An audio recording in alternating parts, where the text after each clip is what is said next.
All right, before we get back into Star Citizen and start testing out a couple of missions and seeing if they fix ships, we want to review the Rings of Power because pretty much all these reviews I'm seeing online are people just flipping out over some crazy stuff. All right. And I would like to think that I'm not super biased when I come to my opinions with things. I would like to think I'm fairly balanced. Now, when it comes to the lore of Lord of the Rings, I'm not a mega nerd where I'm going and reading all the books and comic books or whatever else there is and putting it all into a thing, but I do listen to people who make complaints based on lore to kind of understand, or I also do research to look into the lore to see what kind of interesting things happen. So the Balrogs and all that stuff, I like knowing, where they're from, why they're how they're used in the wars and all that good stuff, just because I like going a little bit more in depth. But I would say I'm kind of in the Luke middle when it comes from like a casual watcher to like a mega fan. Like I'm just kind of like in the middle grounds, like I normally am with games and everything else that I do. Now, the one point with the Rings of Power, I'm going to try and avoid some spoilers if I can, but I'm just going to go over this real quick. One thing with the Rings of Power that really I think is where they kind of messed up a little bit. You can complain about, a possible love story or whatever else that people just won't let go of no matter what, it seems like, with their reviews. But it really comes down to it's kind of slow-ish in parts. It doesn't have like the musical element and stuff that the Lord of the Rings movies had. Um, and the combat in like the first season and stuff was pretty bad. But otherwise, for a TV show, really hasn't been too awful. I mean, it's not terrible. When I first watched the first season, I actually thought it was not too great as well, and I was listening to quite a few people review it at the same time. But I ended up going and watching movies over again because I rewatched Game of Thrones at the time. And then I realized when I rewatched Game of Thrones, I started paying attention more to people's conversations and stuff they were having, and then relating that to the rest of the series. And so they were talking about things that actually explained the whole series of Game of Thrones. And I could explain that later if someone has an interest in it. But that got me to go back and watch some old TV series and movies and stuff like that and see if there's any small details like that. So when it comes to the Rings of Power, people were saying that Halbrand's trying to be good and all that good stuff. I don't think they were paying attention to the series enough. The thing is that he is seemingly good. Maybe they wanted him to be good, maybe they didn't. You don't really know. Maybe they wanted the love story, maybe they didn't. You don't really know. But when you see him talk in the first season, you can tell that he is playing games with people. All right, there's a few scenes that kind of point out with this. One of them is when he's on Numenor, and that guy's asking his what to call him or what's his name or whatever. He was saying like he said something along the lines of like you can call me this, and it was basically him saying that if I don't trust you, if I don't like you, if you're my enemy, you can call me this name. And it was the name that Galadriel had been calling him the whole time, basically. So there's little snippets like that. And then you look at like what he was doing in the series. He was going and searching out armor smiths, weaponsmiths, crafting from different races and stuff, trying to learn, trying to see if he could find someone who could craft what he was wanting. Okay. And you can see he's kind of doing this throughout the way. And Numenor is probably the biggest example that I can give because literally one episode he was saying, "Hey, just let me stay here, let me craft whatever." Everyone's saying that he's trying to be good. The armor guy literally says he cannot do that unless he has a crest. You cannot craft anything in Numenor unless you have a crest. You earn it, blah blah blah. And literally like 5 minutes later, or the next episode or whatever, he's crafting like weapons and stuff for the army, going to war, probably something pretty important. And everyone glosses over this stuff when they're complaining about the series. It's he's small details. I think what they were trying to do was to make him fool you as an audience to think he was good. And he's so good at what he does, he can manipulate pretty much everyone, even you. Is what was kind of the vague thing that I was getting, because there's so many tiny details when he talks or does things in the series that you can kind of find. And I was kind of, in the first season, I was like, how the hell, like the random odds that they'd like run into each other or whatever in the season in the first place. I get that they probably want this male female dynamic, especially right now, because if you just have a main female character, people aren't probably going to be very good, like very happy with that. If it was just Galadriel, I probably wouldn't have even cared much for the story, because her actor isn't really super likable for me. I don't really care to watch her that much. So if you look at that, like what other male leads or male main characters could they have put in? It was literally like um Elrond. That was like one of the only things that they could have really put with her if they were going to have a male counterpart with her the whole time. And so I can kind of see this, but basically how I justify that in the first season is that Halbrand was trying to get the Numenor, um, to craft, armor smithing, all that, like he did in the season, and they got, shipwrecked right there. And it's basically how I was seeing it at first. But then we get to season two, people are flipping out over like, the orcs being a traitor and all that good stuff. I don't know exactly the lore reasons to the orcs, but the way I'm taking it when it comes to the Rings of Power season two is that Sauron is really good at politicking. He's really good at manipulating people. And when it comes to the orcs, you can't manipulate them. That's like, it seems like that's their one superpower. You just don't manipulate orcs. You either rule with power over the orcs or you don't. They either respect you or they don't. So he was sitting there trying to politic to them at the very beginning. And first off, I thought showing that flashback was kind of shoehorned in there to like explain things to people who didn't understand like what was going on with the first season. So it was kind of out of place to me, but to me it was just the orcs were actually they're not wooed. You can't trick them. You can't change them based just on politics. They're not going to follow you based on politics. The other thing I thought it kind of brings the series down a little bit is that they just keep showing like Sauron dying and stuff. So like he doesn't, and they're trying to humanize Sauron. So that's probably the biggest things that like kind of bring it down. Sauron doesn't seem like as big of a bad as he was in the Lord of the Rings, because they're physicalizing him, humanizing him, showing him constantly. Whereas like they could have, pretty much had him in the background as somebody that you didn't know or see and they were trying to find or whatever, and then like towards the end of the seasons like reveal who he was, like he was somebody inside of the inner workings of the elves and the dwarfs and the humans. They could have did that whole Uno reverse card where they were all working for good and then Sauron was amongst them the whole time. So it could have been something like that, but instead they like humanized him. He's died I don't even know how many times, and I thought they were supposed to get weaker every time they died. And I don't know exactly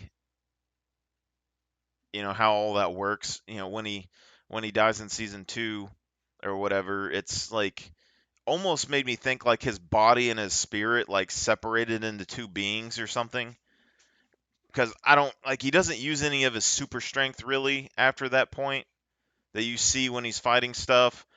And the only other time that I really like during the movies is like when he had the One Ring, seemed to be like the only time he was smacking people around like that after that first part. So to me, it almost seemed like his body and spirit separated. His body came back alive, and his spirit like separated into wherever the hell his spirit goes. But I don't think that the series is that bad. It's a pretty good series, not terrible. The combat and stuff, if they tone it up, the season two might be good, but they have to do a lot better than they did in season one because the combat in season one was bad. And then Halbrand's journey in season 2 that people are talking trash on right now about, like, he doesn't seem like he has a plan and blah blah blah. If you're putting some thought into it a little bit, you got to think like, okay, so he was an elf guy, he was leading the orcs or whatever, gets fucking turned murdered and turned into a human. Who knows like how much time exactly has passed? If he just rolls up to like a human settlement somewhere, he has to explain like where he's from. There's a whole backstory that he has to try and create and, lie his way out of. But instead, he knows where the orcs were. He knows where the orcs are going. He knows that there's probably going to be human travelers and survivors, leaving. So you go and you follow the orcs until you run into a group of humans. He couldn't manipulate the orcs, but if you find a group of humans, you could manipulate them and become their leader or whatever by the time you get to some other area and have a little bit more power. So he's watching, he sees people leaving, he meets up with them. Oh, that guy has a crest or whatever. He has some sort of symbol of power that he can use to influence men, pretty much, is what's going on. And so he's acting like he's going to go for the orcs, but he's really just trying to get part of the group. He's manipulating the old man who talks like he wants to do good and that he's did things bad in his past. So he's being the victim that the old man can help to get in close to him, and then ends up letting him die and just taking his little crest. Crest gives him access to humans, lets him have a backstory. He has survivors to help corroborate what he's doing. They're going to Numenor and stuff, which gives him, a way to infiltrate and, become a part of that system and craft and corrupt that area. So there's a number of things like that. And also, he couldn't beat the orcs by himself the first time, so he's not going to beat them the second time. The only way that he's going to be able to do that is to find humans or find elves or like dwarfs even that are willing to fight on his behalf and kill the orcs. So what other way can you really say that besides like, hey, I'm this leader guy from the southern lands and I need help fighting orcs. And I know that he doesn't specifically say that, but he uses Galadriel to say that. That's all he really had to do was find anybody to kind of push that claim or give him any sort of power, because it seems like the humans and the elves and maybe even the dwarfs can be politically manipulated, but the orcs just can't be dealt with words. Basically, is what's going on. And then Animar, all that stuff, making more rings, and with the rings that people complain with, saying that he shouldn't have made those rings first or whatever. He and also people saying Celebrimbor should know about alloys or whatever. Well, in the series, they basically show first age, crafting and stuff from the elves. The highest end of highest end crafters that even Celebrimbor looked up to made things out of pure metals, pure silver, pure gold, the purest elements in all of Middle Earth because it came from Valinor or whatever. So it seems like all of their crafting, it was pure. They never used alloys because it was kind of degrading the element used to craft, and that's where the beauty comes in. So he gives them the gift of alloys or whatever to learn about it, and you can say that's dumb or not because crafting or whatever, but you can be someone at the top of your craft and not use any alloys. You can be a bronze smith or something for all I care, and you can know everything about using bronze and making the best bronze, but someone comes and tells you like how to make some sort of alloy out of it, that's still useful even if you are a master craftsman. Okay, so and he told him how to make the thing they were trying to make.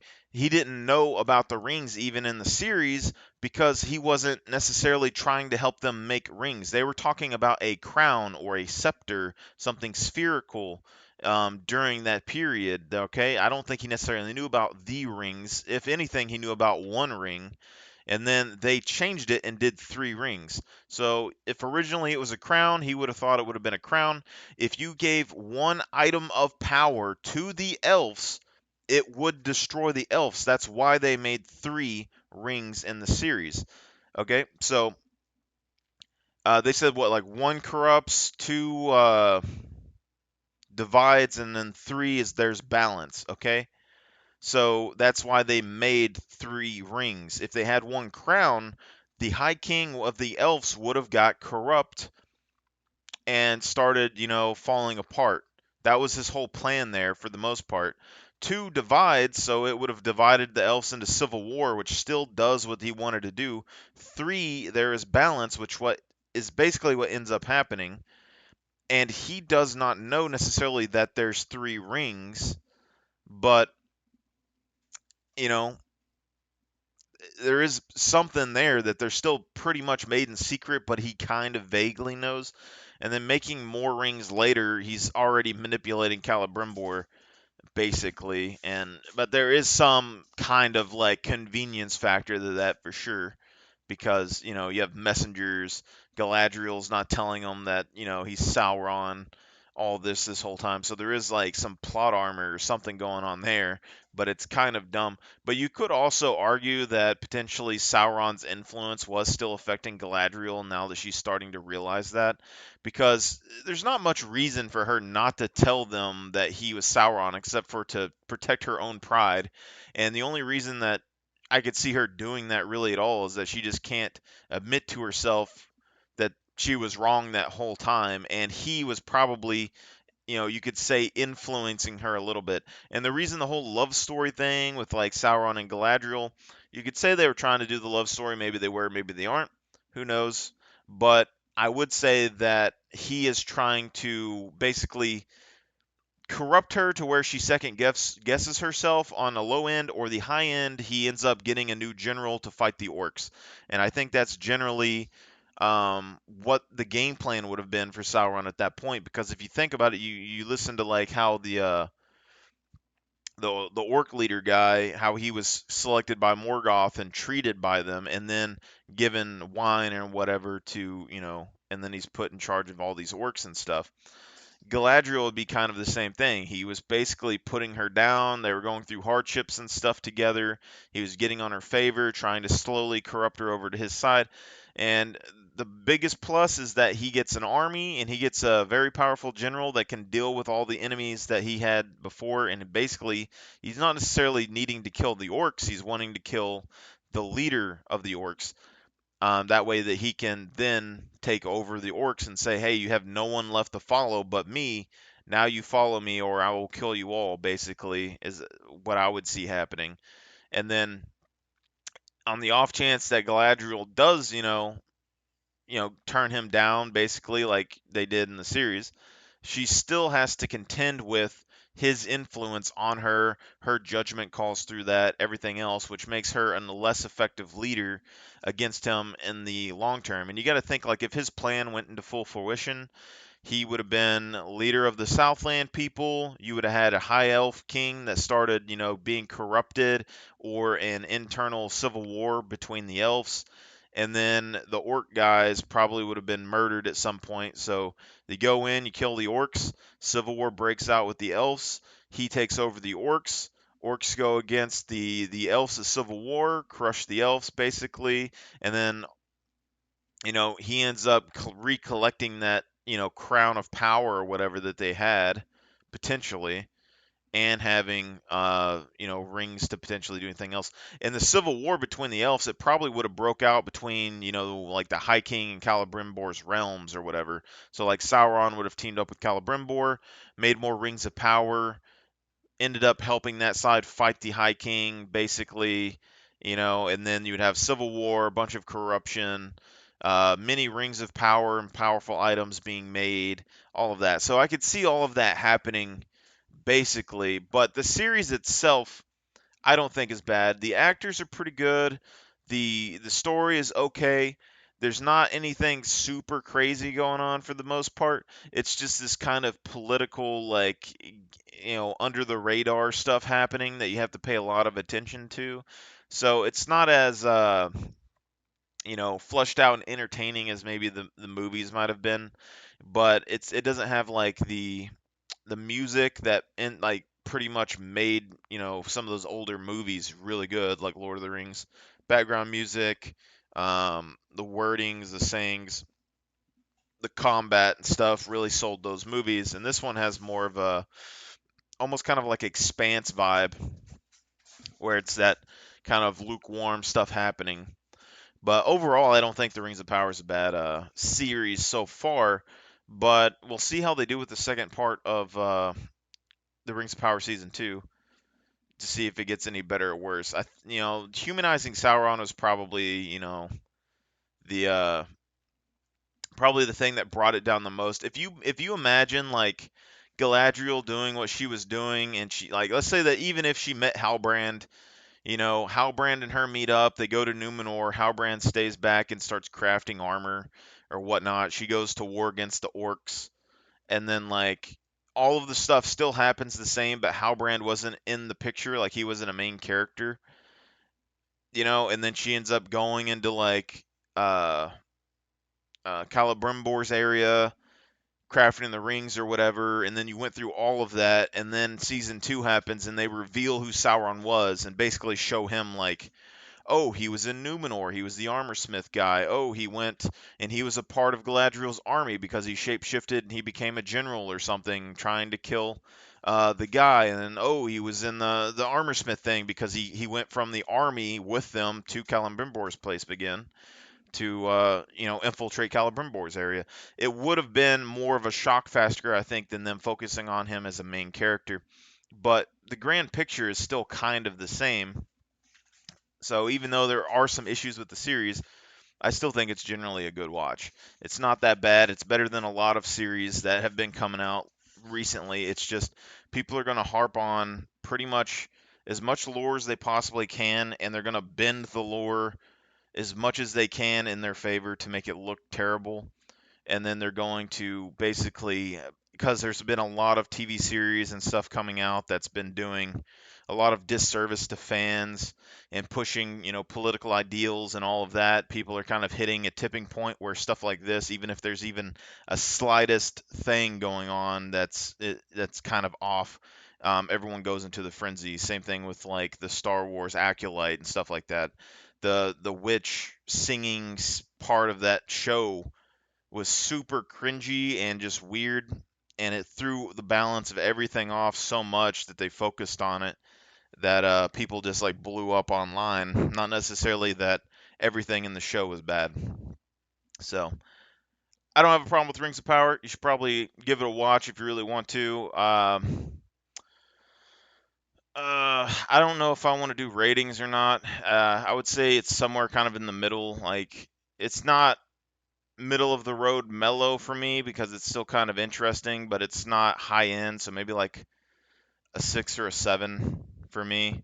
But that's also kind of like what the ratings are online anyway. So you do what you want. It's not high end, but it is good enough. And to me, like the Expanse reminds me a lot of the Rings of Power, just like how the stories are going. Except for the Expanse had a lot more interesting characters and development, but they also had the benefit of having characters that didn't have movies already based on them as well.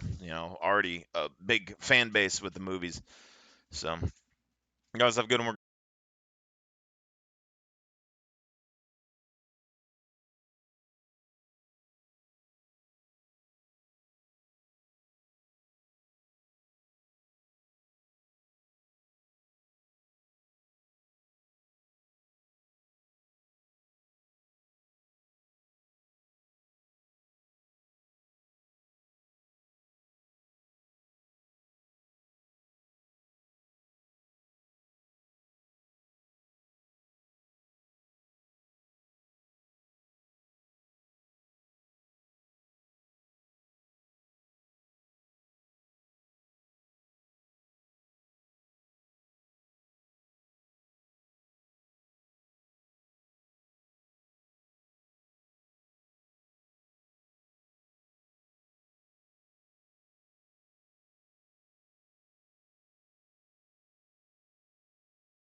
All right, now we get into Star Citizen. So we got the SRV back.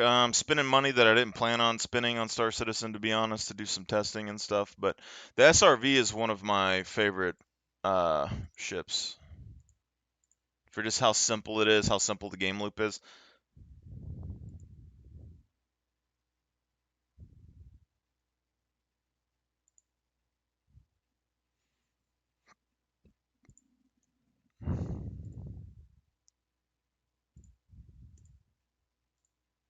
So I'll try to keep this focused as best I can. Last time I used the SRV though, the towing was not working properly. So there is that.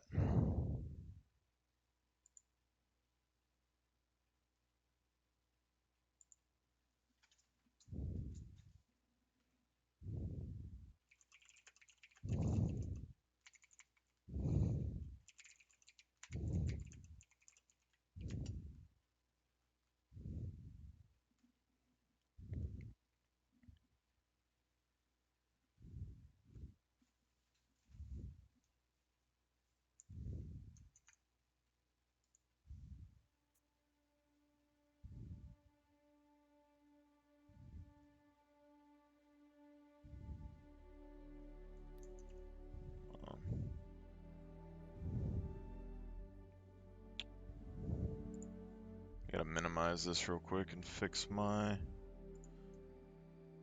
mute my Discord just in case someone pops in. I don't want to blow their ear off.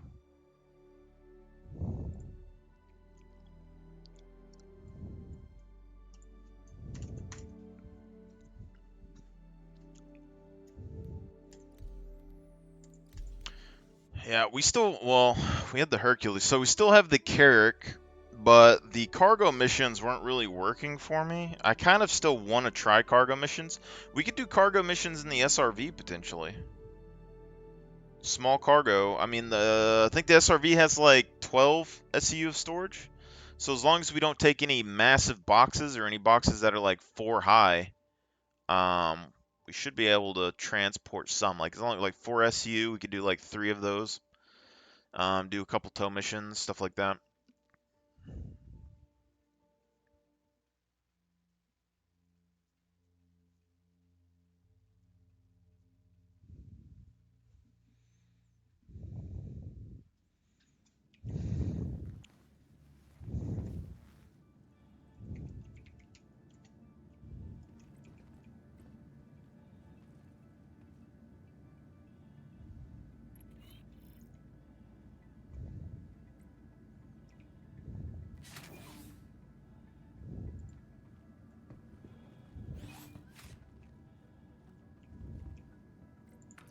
Yeah, I'll take this book. Why not? Goddamn savages. Making this place as dirty as my house. I'm trying to live in a fantasy world.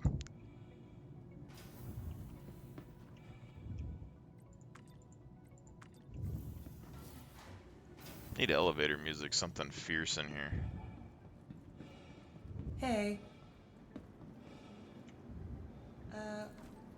What do you think those terminals are for? What do you think those terminals are for? Comms, friends, plus. I don't know, global chat doesn't work for me half the time, so I think I dropped my book. Okay, we got the book. Never mind. All's well.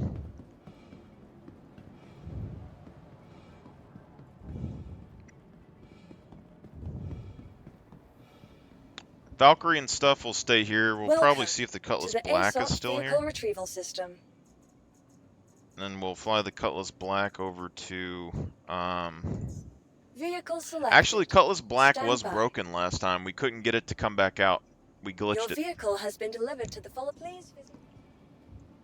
I like that helmet.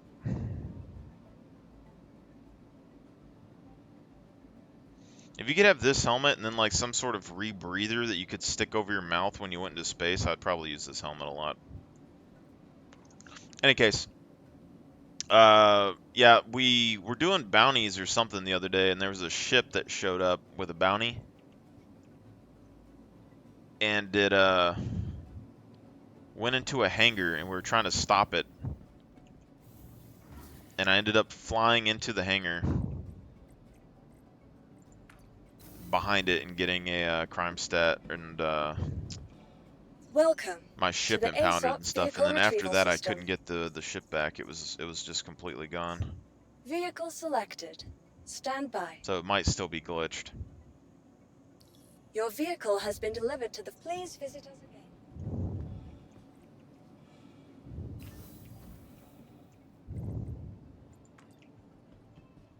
I'm not seeing the icon for it, so it's probably still glitched. Yep.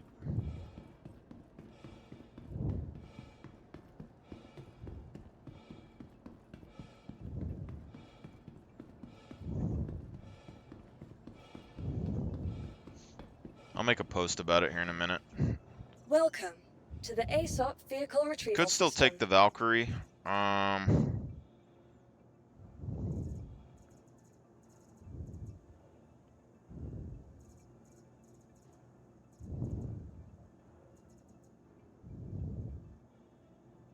Get the Sulian as well. I mean, we could just fly the SRV from here.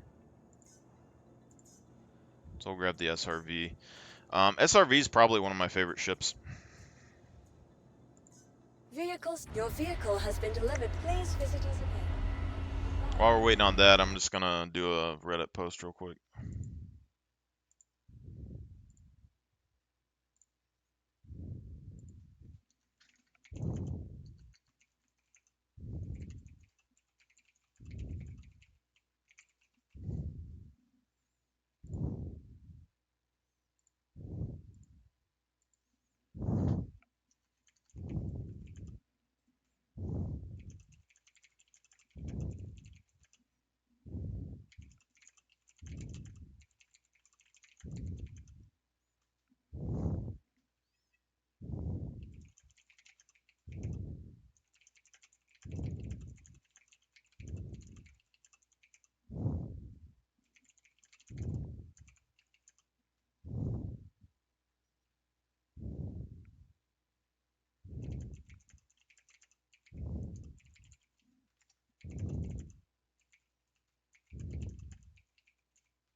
I don't know why it's not letting me publish my my thing. Anyway, we posted the thing. We'll get the SRV now. This probably should be where I change my equipment and armor, to be honest.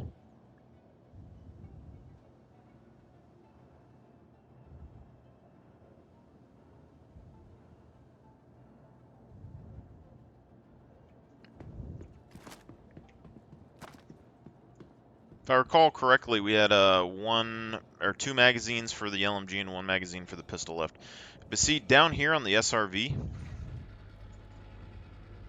you got enough storage. I believe too high. 12 SCU, I think. If I'm recalling, it'd be like 1, 2, 3, 4, 8, 12, maybe 16 SCU.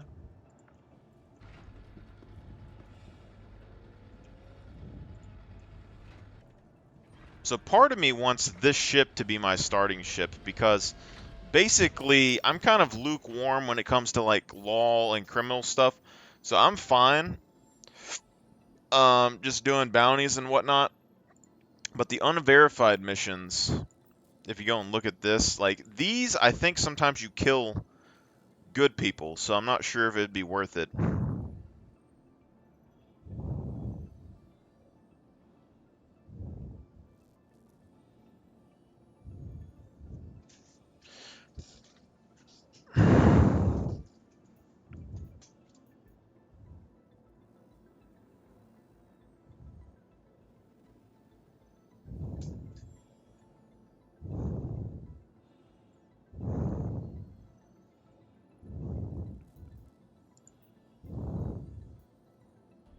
But these pay like the most of pretty much everything.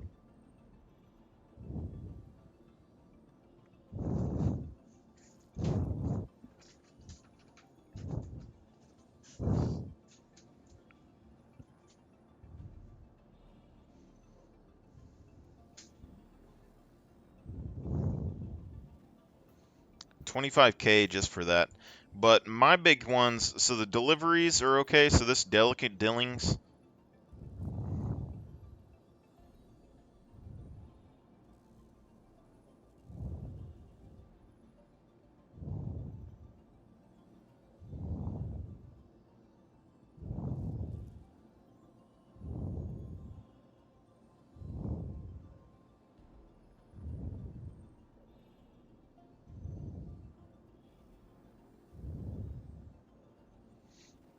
I'm kind of curious about this. I think I might try this out with the SRV because it says take on a bunch of proximity mines, and I think the SRV can move mines. I want to test that. So if we can tow the mines and move them, I'm fine with that. So let's test this first. We might just die a horrific death, but it'd be interesting. But I wanted to earn the SRV in game. But the thing is that the SRV's gameplay loop is so simple and interesting that like and it can be used for good or bad. It can be used for industrial stuff, it can be used for PvP stuff, it can be used just to like find other ships to come and repair. So I'm a big fan of the SRV. Even though it has no guns. It's also a ship that a lot of people aren't scared of. From what I've found. I've been able to roll up into like pirates, like groups of pirates, and not get blown up because I'm in an SRV. You are clear to launch.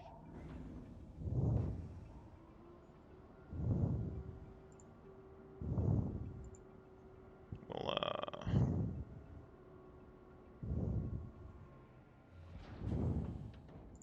go to self status. Launch complete.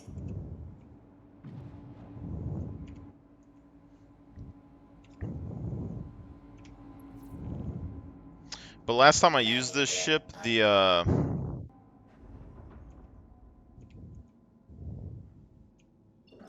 game was having issues.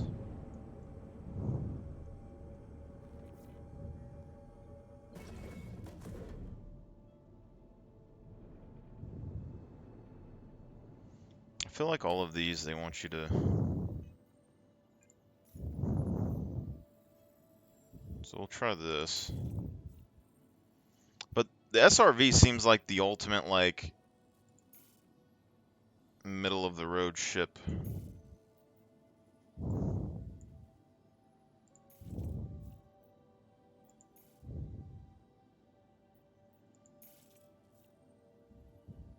Logistic depot.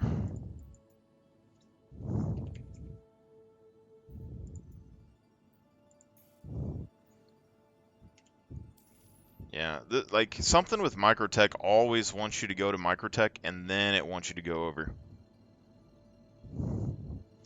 But this ship, good fuel range, I think good possibilities. Quantum travel engaged. Quantum travel complete. Possibility of moving asteroids in the future. Possibility you can move ships for salvage. You can basically, it doesn't have cargo space, but if you can quantum, like you could go find a constellation Andromeda, tow the Andromeda somewhere, and then move cargo to that destroyed Andromeda, and then tow that Andromeda somewhere else later again. You know, there's a lot of flexibility with this ship I don't think people really consider. And also repair facilities, things like that. So the Crucible, the Kraken, instead of sending those ships into hostile areas, you can just send a SRV and tow the things to you. That's the way I look at the ship. I would potentially get 2 of these.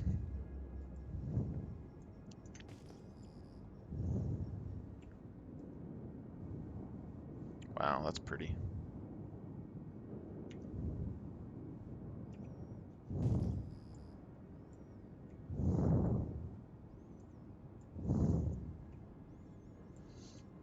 But I'm trying to, like, I'm a little bit confused on what I want to do because, so the Cutlass Black, for instance, you have, what, like $125 or whatever for a Cutlass Black, 160 for, like, 65 for the SRV. But part of me thinks that if you have an SRV, you're going to be able to find Cutlass Blacks out in the world and then just take them over. Because all you got to do is haul the Cutlass Black in, and then you get a Cutlass Black. It might not be the best condition, but it seems viable to me. And the fact that this is something that could be used for industrial stuff. It's something that you could tow destroyed ships from your own org back to repair stations. It could help you get big ships off the ground like the Kraken.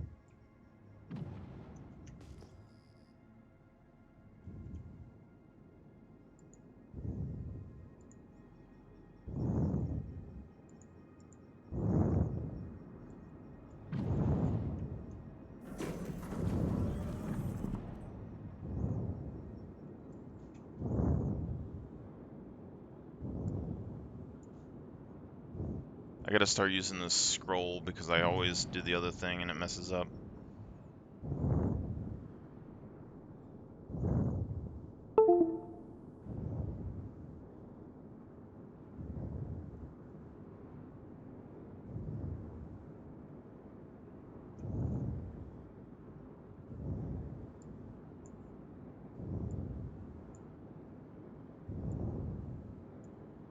Still nothing.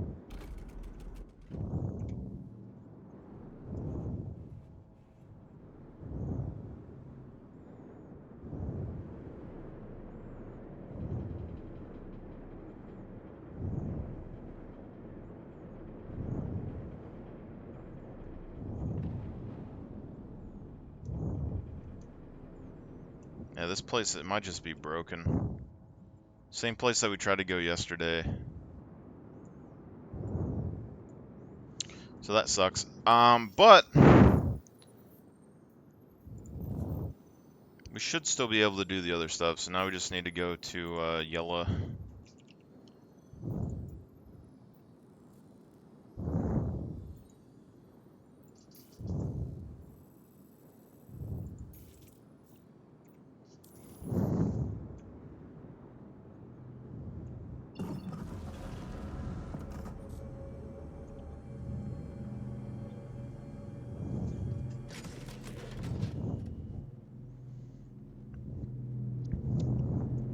Also, I see this ship as entry-level repair. You can't really tell me that this is not a hand repair ship. The Vulture would be like, the Vulture is drone repair, drone refueling.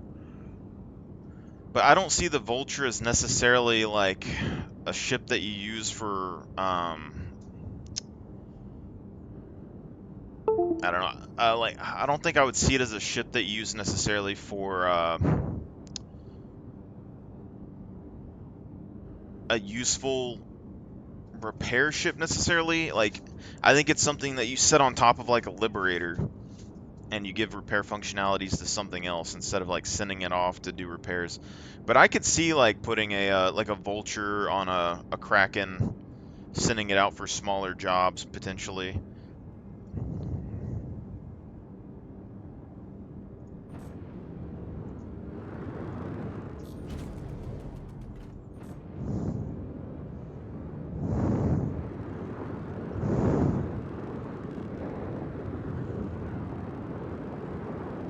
But I think you need 2 tow trucks for the Kraken. I don't think I could justify using a Vulture instead of just using a Kraken. If you have a Kraken, use the Kraken. It's the way I look at it. Because, I mean, it should be able to do repairs and stuff. And at that point, you need 2 SRVs. Because if one SRV gets damaged, you might be able to tow it in with the other SRV. Ugh.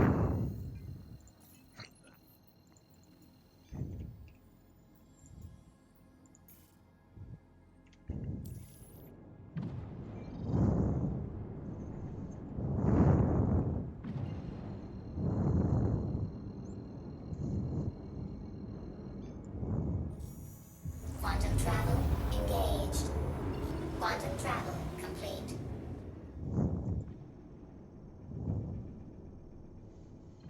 Yeah, the last time I tried to use this ship, basically you could still tow. It's just that,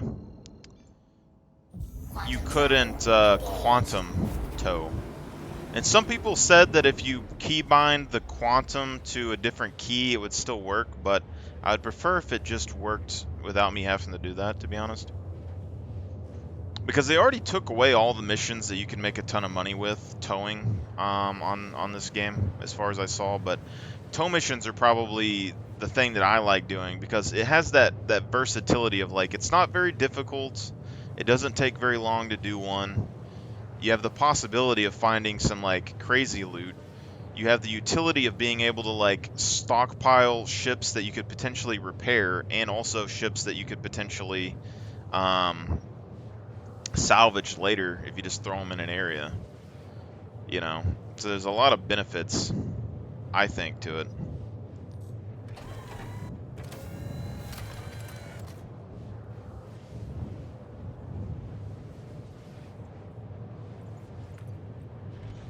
And the ship in general has this charging station that's going to be for like charging your tractor beam guns and stuff, I think.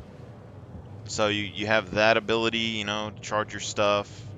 You're going to be able to use this to move vehicles and all of that, which that's part of the reason that I wanted the Taurus originally, was to be able to send the Taurus out, tractor, like put ground vehicles and stuff back on the Taurus and then bring them back to the ship. But the SRV basically does that function for a better reason. It can move ground vehicles and it can move ships back to the repair stations. Oh, whoa, whoa, whoa, whoa. Yeah, that was the wrong button.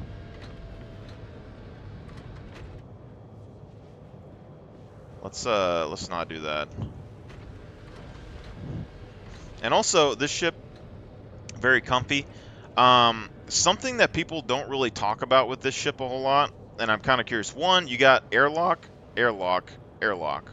Good.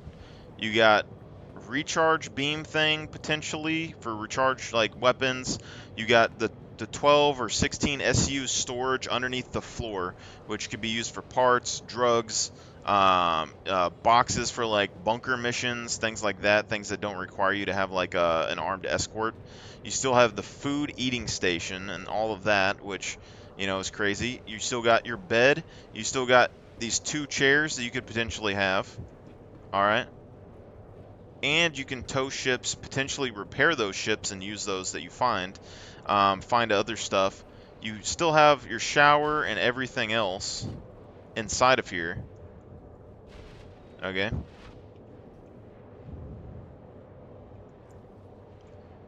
And this ship has lock buttons and all of that.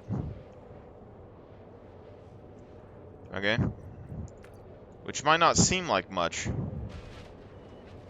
but I think it does matter, because see this right here? Close. And then you can open it, but you can lock it from the inside if you need to protect yourself. But the other thing is that until they fix this, alright, you can fit a person in this suit locker. Now, until this becomes something that just sticks a physical item in here, basically all you have to do is shove somebody in there and then close the door. And it's essentially a prison cell. They cannot get out. There's no button on the inside. So you can kind of do, you know, you can kind of do bounties in a way, I would say. Because you can take a prisoner, stick them in that locker, lock him up. He's not going anywhere. Alright. So you got all the living functionality that you can, sleeping functionality, eating functionality, repairing tractor beams and stuff, ability to carry like cargo and everything else. And that 12 or 16 SEU or whatever that you can carry down there is more than most starter ships. I mean, it's not a whole lot, but it's not terrible. And then you have gun racks and stuff in here. So you can still carry quite a few weapons in here. So, I mean, it's a good little ship that no one really takes notice of that much, you know, and all these door locks and stuff that you can have, special lighting, you know, you can lock this door right here so people can't get into your cab. There's a lot of positives with the SRV that I really like, but knowing that this also is like that 12 to 16 SEU makes me kind of want to invest into some Cutlass Blues. Because, like, the Cutlass Blues, you get the quantum dampeners, which keeps people from running away. A little bit faster, a little bit more armor than the Cutlass Black. And you get the holding cells. And it looks like it's going to be able to hold, like, 8 prisoners. So I could just get 2 Cutlass Blacks, which I think is fine for, like... I think Cutlass Black's probably better for, like, a general, like, grunt transport to use in an org. But the Cutlass Blue, I think, just has a little bit more utility, because... Quantum dampener is pretty handy. Probably not against like NPCs as much, but just for like general stuff, I think it's probably fine. Holding cells, probably fine, and I think it has like 12 or 15 SEU of cargo or something in the back as well.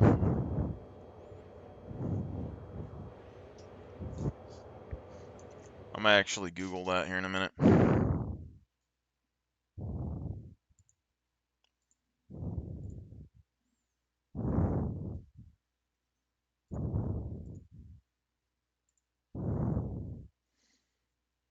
Something's wrong with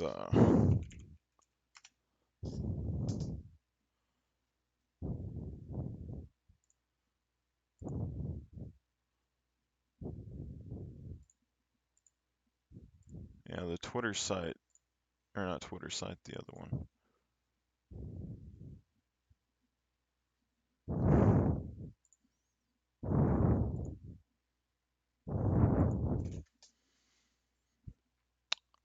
Yeah, Twitch is messed up for some reason, but Star Citizen SRV.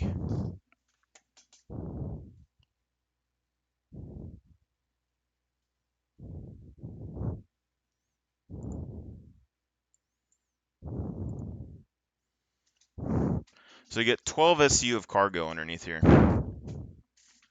War bond 150 bucks. Fuel looks like more than the Cutlass Black. So this is, it looks like similar fuel to the Sulian almost.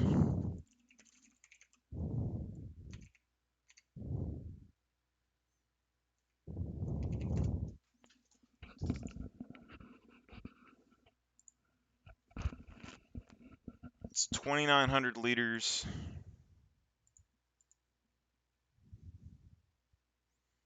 So it has more quantum fuel, a little bit less hydrogen fuel. Okay, so Sulian's still pretty good for a starter ship, but this is on par still with the Cutlass Black in fuel. I'm split on if I want to keep my Sulian or not, because it's giving me 15,000 starting money, which I think would be nice to have as well. It's more than pretty much every other starter package I've ever had. But the ship itself has decent combat, decent, like, very safe flying, not a whole lot of movable parts that are going to be on it. Decently good weaponry, seems nice. Decently good cargo capacity as long as no one steals your stuff. Suit locker and all of that. So, and like the biggest fuel range, I think, in a lot of the, what is it? Rambler. Let me see. Rambler might beat it. Rambler fuel. This has, so the Rambler has a fuel intake and pretty close on the fuel itself. So Rambler potentially is better just for like a daily driver going around getting some boxes, you know, moving from point A to point B potentially. The weaponry though, you got 4 size 1 missiles, 2 size 2 guns. Sulian has 3 size 3s and 12 size 3 missiles. So a lot more firepower. So you're giving up a fuel intake for like way more firepower. And then cargo says 2 SCU of cargo, which I think isn't right. But you also got the weakness of like this, if you lose an engine, you just like crash and burn into the ground. So I would say the Sulian's probably better than the Cutter Rambler as a starter, unless you want like a ground vehicle.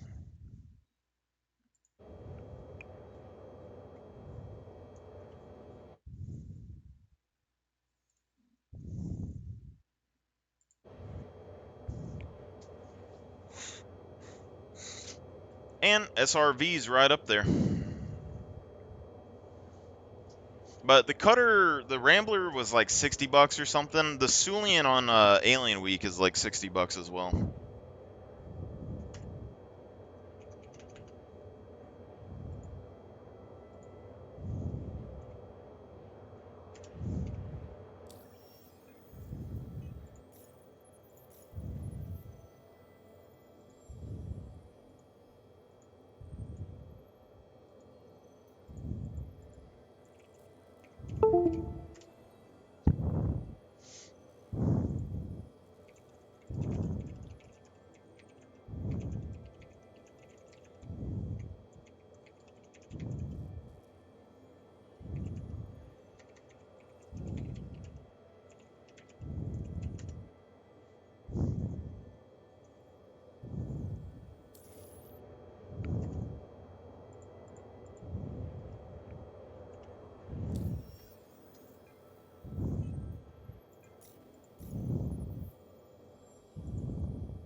It's so hard to find a good color for this too. Blue and stuff becomes a bit too light. Red and orange are probably the best.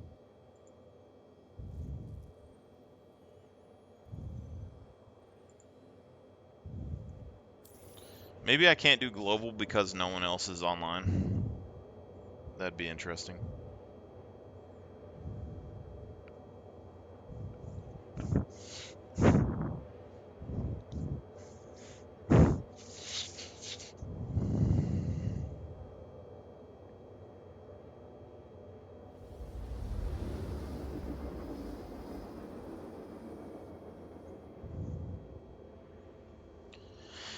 Can't weigh you down. What would I do with that beautiful mind? And that magical mystery Quantum travel ride. complete. My head's spinning.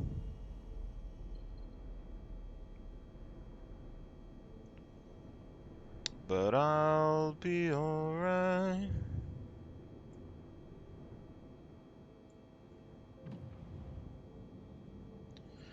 My head's underwater, but I'm breathing fine.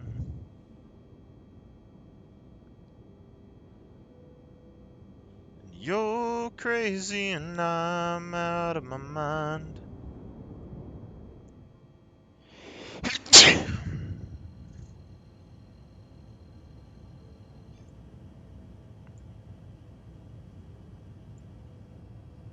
Hello.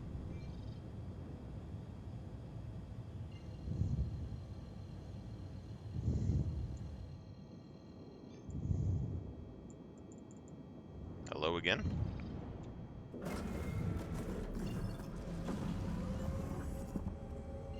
I would like to travel, sir. Quantum travel engaged. Alright. There's something about this, because you used to be able to quantum with ships, and then the last patch I was trying to do salvage missions with the SRV, where I would just sit there and quantum over and over to a point, and stash a whole bunch of ships, and then like get someone to pay me for salvage. But the reason I like this ship a lot is because, like, when I do contracts and I go to unverified and I do these salvage ones, it's like it's a shady gray line, like this hammerhead cleanup. So they're gonna pay me 10,000 to clean up this hammerhead, right? Go over here, click this, and then people were paying 250,000 for a hammerhead or whatever in the past.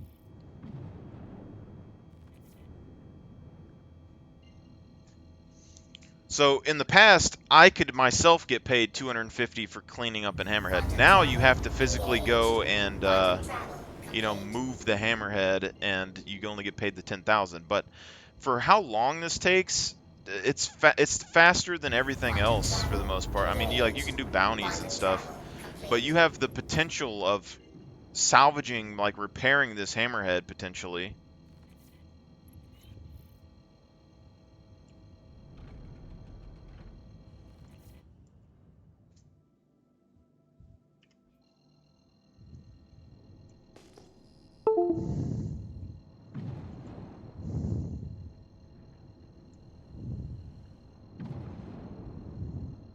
So you got a Constellation Taurus and a hammerhead out here.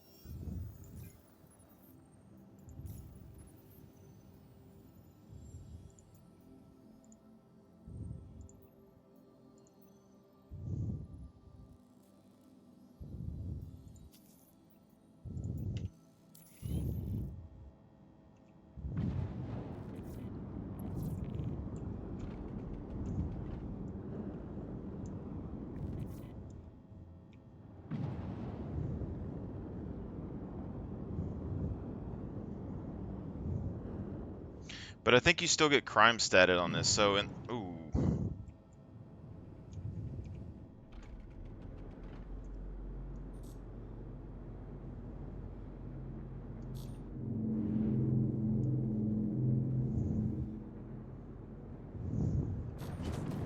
I think the handling might be a little different than I remember.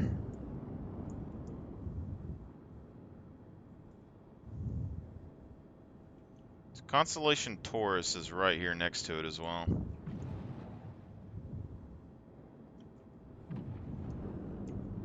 We'll check out the Taurus first real quick. And I'll kind of show you what I'm talking about. So it's just stuff like this. Like once things procedurally stay in the universe, then that means that we could potentially stockpile hundreds of these or whatever else. You could just sit here and stockpile scrap over and over and over until you get your crew online to do like salvage.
So this one I'm not gonna tow, but yeah, like you can see, I actually have found a few of these that you could fly in the past.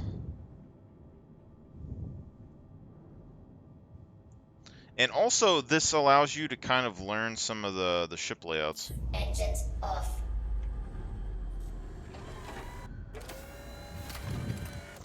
So you come up to a ship, you don't know why or how it's destroyed, you know, you don't know what it was doing. Probably people picked it clean. Make sure I got a helmet on, you know. And then you just come over here and you push the old button. And if there's some small boxes that I can take off of it for some profit, I will. But I could, like, easily just sell this. I don't have a scrap ship, but I could sell this. You know, I'm getting, like, 10K or whatever for moving the hammerhead. Okay, I found the hammerhead. I found a Taurus. I could take the weapons off of this, sell the weapons for a little bit of money. If I can remember how you open this. I think there's a button somewhere. But it's stuff like this that you learn to do by getting on the ships like this.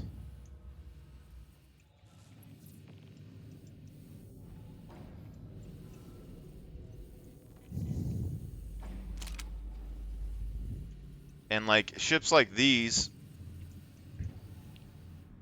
you know, you have to enter the pilot seat, but sometimes you can actually turn these on and fly them out. But if I tow this to a station and I repair it, that's a free Taurus. It's $300 ship.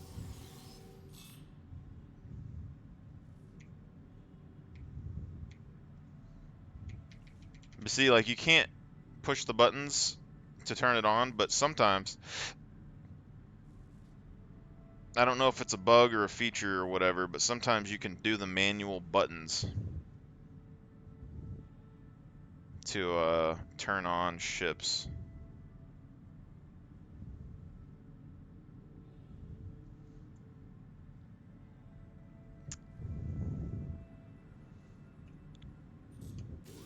Which I hope that stays in the game, you know, at some point, that you can just like go in and get some other ships. But you also have like potentially the cargo in the back. You have the you know, the little snub ships that could be attached to these. All these missiles on the inside, these size 2 missiles, I could snack up. So like got 24 size 2 missiles. They're not worth a whole lot right now, but it's something that you can find to use for your group.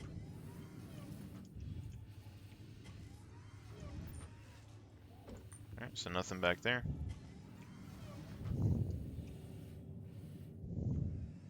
I don't know if you still have to enter the cockpit though, but in the past, like, you could just you couldn't just hook up and tow. You had to get in this pilot seat first. But to me, it's something about just entering a ship that you don't know anything about and seeing what's going on that really interests me. But just for like towing this out, let's just say that you're just towing the ship out and you don't really care about the salvage or whatever. You have all the guns that you could potentially load up. Not necessarily on this ship, but like the power supplies, other things. So if I was doing like hand repair, I could come out here, tow these. I could tow one of these ships behind me for hand repair. Just tow the ship behind you, and then you find another ship. Where's that icon going?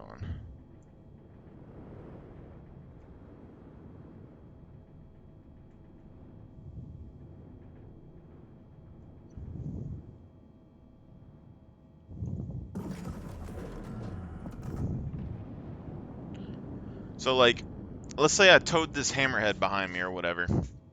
Someone's asking for repairs, or I towed that constellation behind me. Someone's asking for repairs. I hooked the constellation up. All right.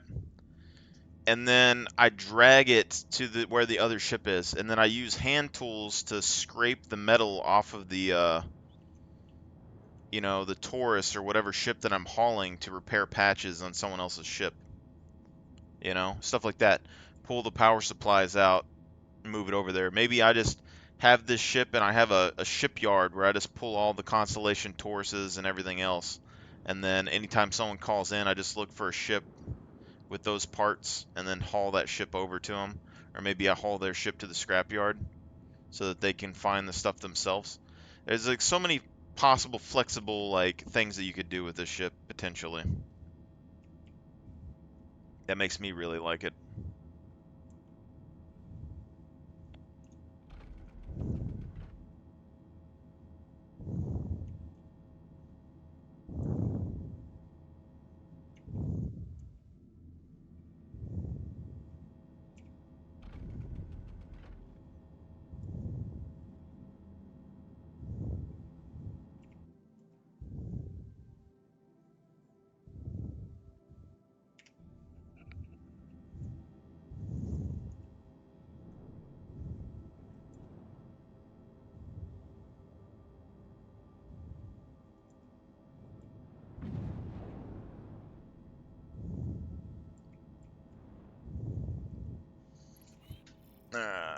So front is over here. So this is a hammerhead with a lot of hole still left.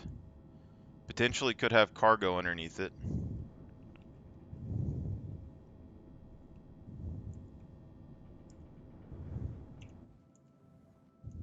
Right? So all you really got to do is kind of like get in position. Engines off.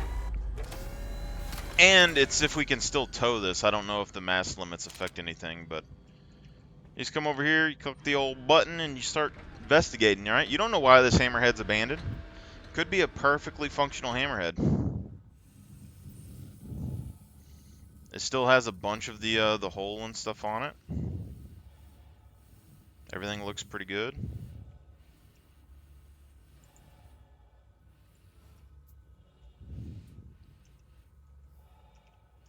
There could be some unknown alien being on here. That's probably part of the reason I like it so much. But like, everything looks good so far.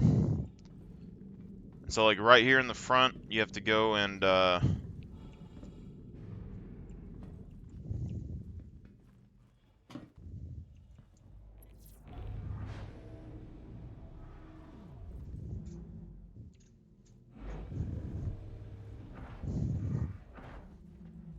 just be like some dead pilot in here, you know?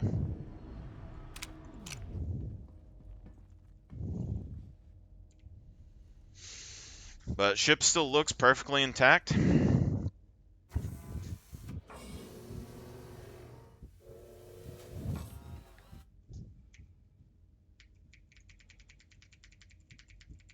Not getting any power. I think the buttons are up top if I recall. So engines.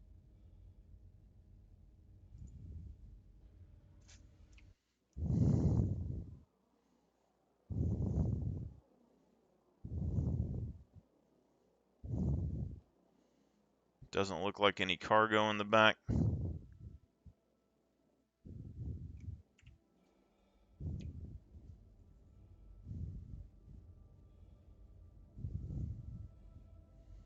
There used to be a flight ready button somewhere.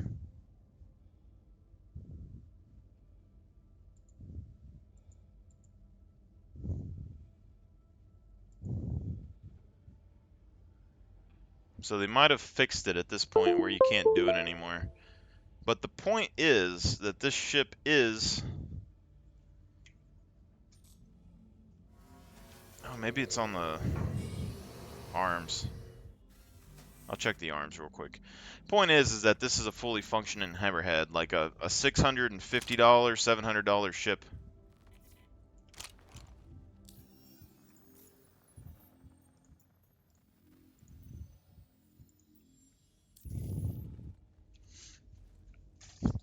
And potentially, you're taking like a $160 ship out here, finding it.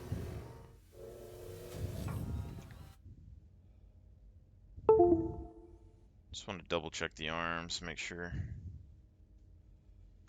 I could have swore the flight ready button was over here at some point. It's sad that they took that out because I really liked the ability to know where a ship button was in the cockpit and be able to get like a benefit for it. Like if you just pressed U and I, you wouldn't really unlock anything or do anything. But if you knew where the physical button was, you could turn the ship on and fly it. But you still have all of the weapons that are potentially on this ship. You still have all of the hull scrape, the ship itself, and potentially, you know, the power supply or whatever might be damaged or missing. So instead of spending $700 on a ship, you do that, find you a hammerhead, find you a power supply for it, and get it running. Seems good to me. It's partially why like my fleet is kind of gonna be built the way it is, because like the Perseus and stuff is the ship that you basically need to deal with things like hammerheads, and then you could just try and repair the hammerhead instead of buying one outright potentially. Alright, so this right here is where we'll see what happens. So let me try and recall. So we got remote turret, so engines, Engines on. and then we go into the remote turret. And then in here, tractor beam's locked on. And then we come back out. Gonna enter quantum mode.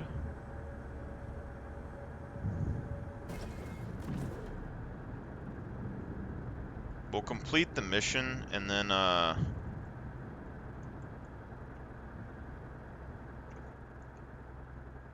but basically the tethers, it's all about like weight and speed.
they don't let us quantum with this, though, it completely makes this thing useless almost. To like manually fly this all the way to Grimhex from where we're at isn't that big of a deal, but it's super annoying.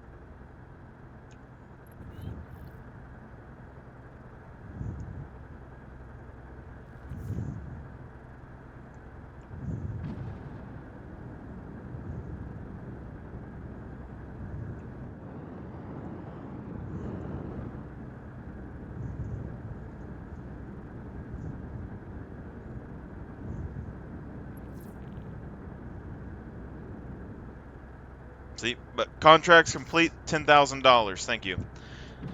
Now, depending on how much a hammerhead is worth, potentially find a buyer for it maybe, or like take it to a scrapyard or something, but we should be able to throw it over at Grimhex. Like, we should be able to quantum to Grimhex right now.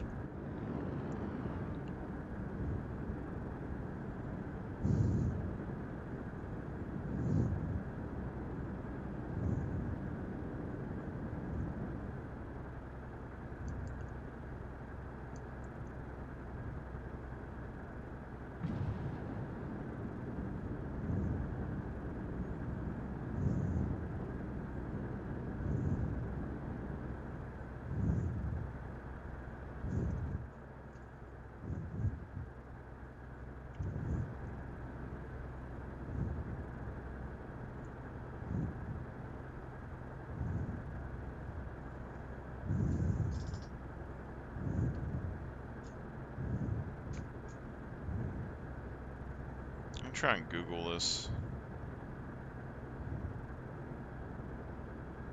on my phone, hopefully.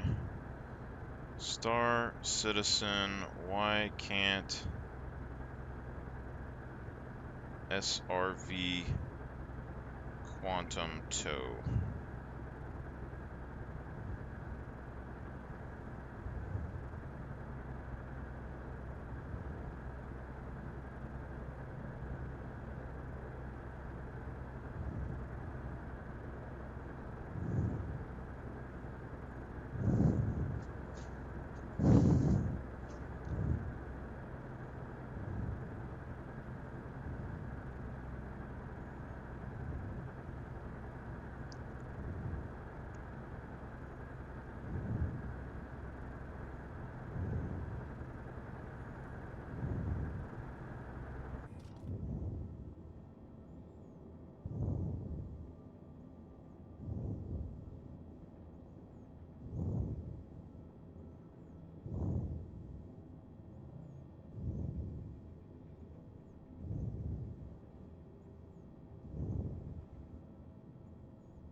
I don't know. I think I'm gonna get this hammerhead back over to Grimhex one way or another, just to see if I can store it and do what I used to do.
Imagine trying to tow a vehicle through like a jump point.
This is why we need a radio.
What happens if I leave the seat, I wonder?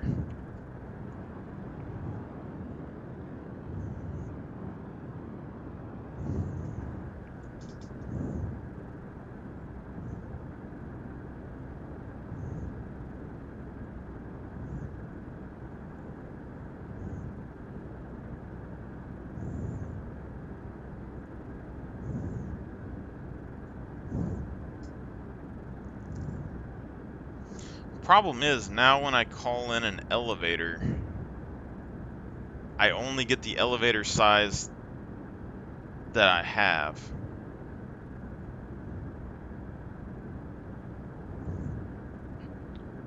Like, if it gives me a large, then I could potentially put this hammerhead in that elevator, but if it doesn't, I'm kind of screwed.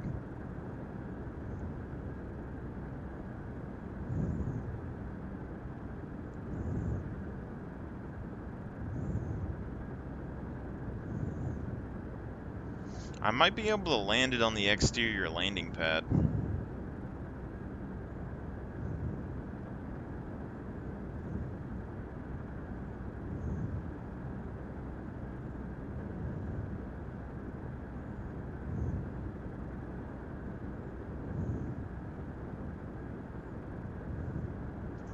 I'll look it up real quick.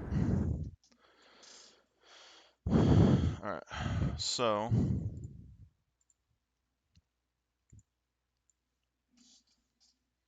Star Citizen 3.24. Can you still repair ships on exterior landing pad?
Oh, we're getting there, boys.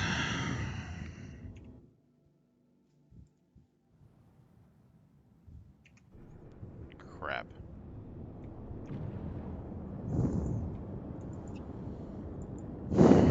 Okay, so they still have it to where it's...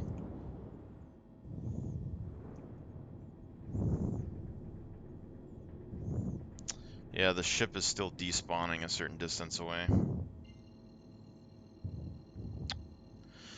That's fine. I just hope that the SRV gets fixed at some point. Engaged. Quantum travel complete.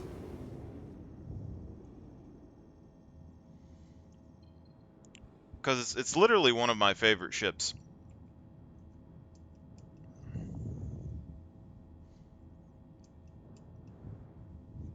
The game loop with it is kind of like so-so, but like when you just go to an abandoned ship to investigate what's going on and like haul it and stuff, it's just so many possibilities.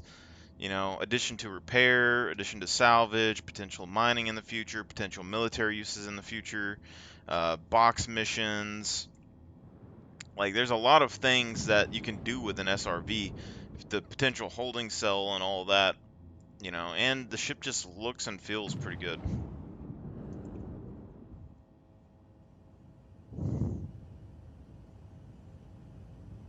I want to go see what this mission is in here, if it's interesting or not.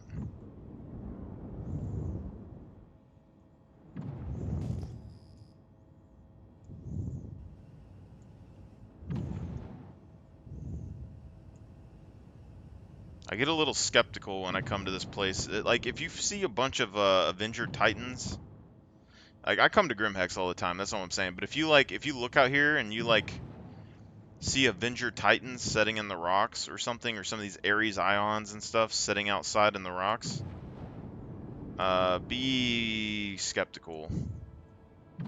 Would be my advice.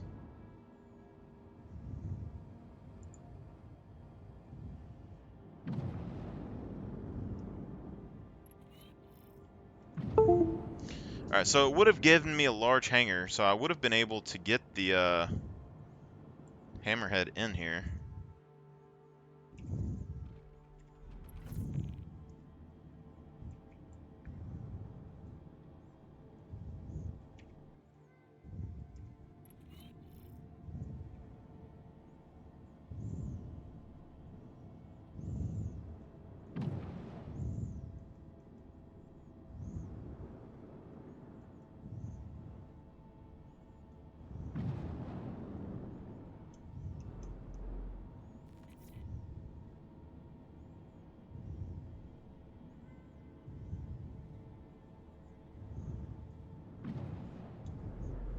Oh, I lost track. I could have swore the hangar was right there, though.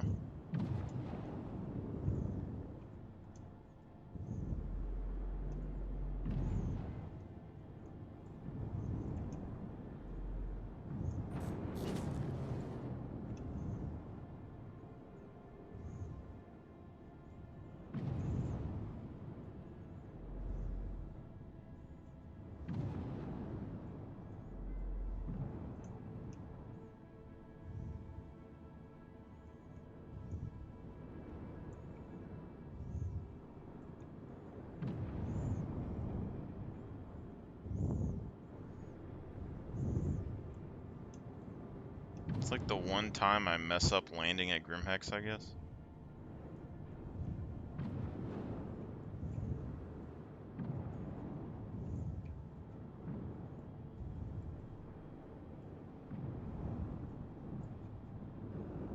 I'm gonna end up crashing here in a second.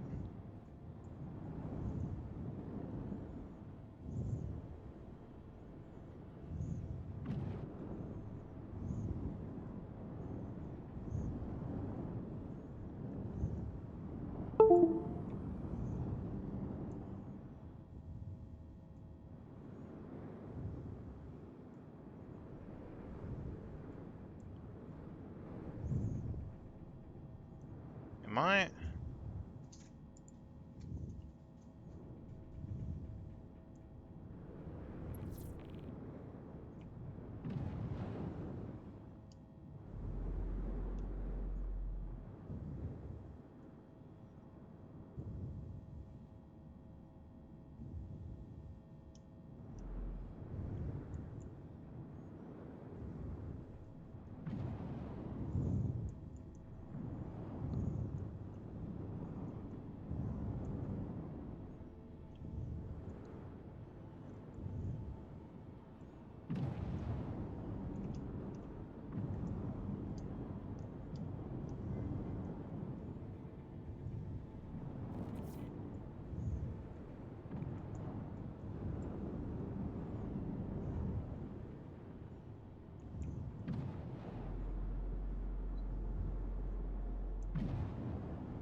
Am I losing my mind?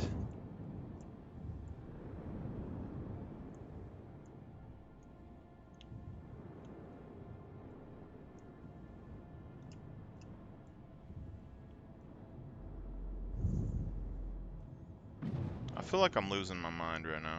I think,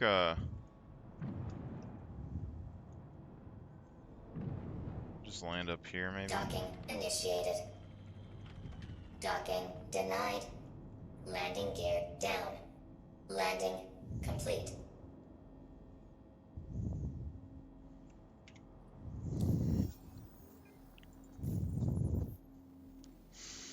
So I guess you can't repair outside of your hangars anymore.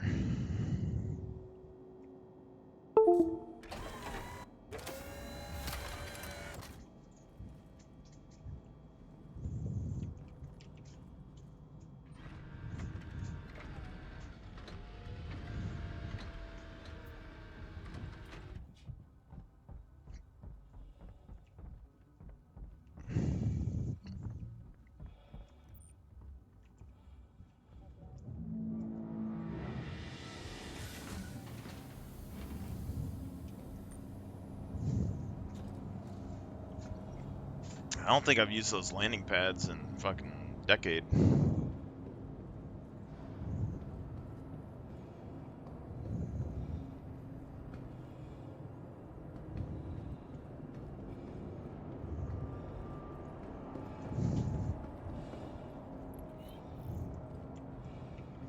Call that real quick, but I kind of want to see if I can respawn the Cutlass Black over here. Maybe it'll fix it. Welcome to the ASOP Vehicle Retrieval System.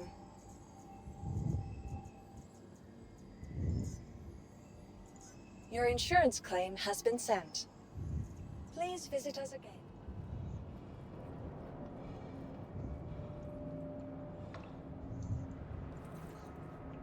Alright, still bald, so I mean that's something.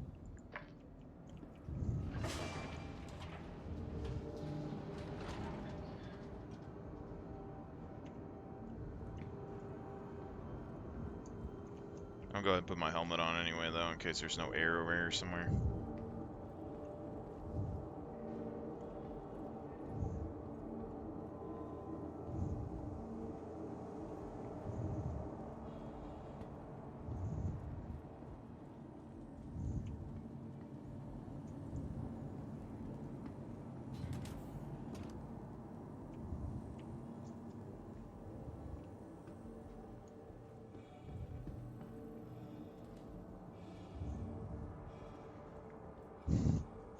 Wow, 60s arcade games inside of a space sim? What?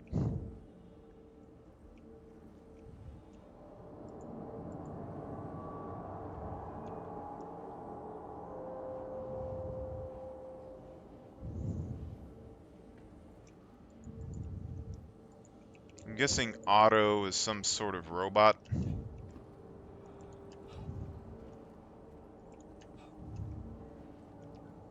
This looks like a projector.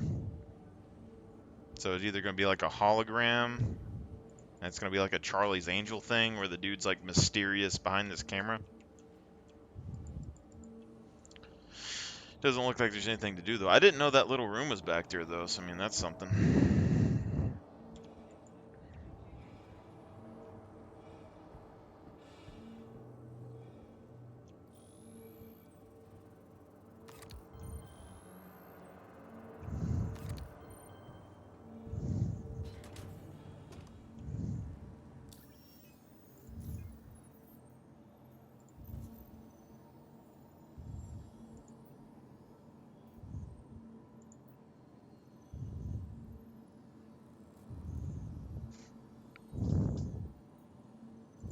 It's like here we go, unverified salvage. We get 6K for moving a Valkyrie.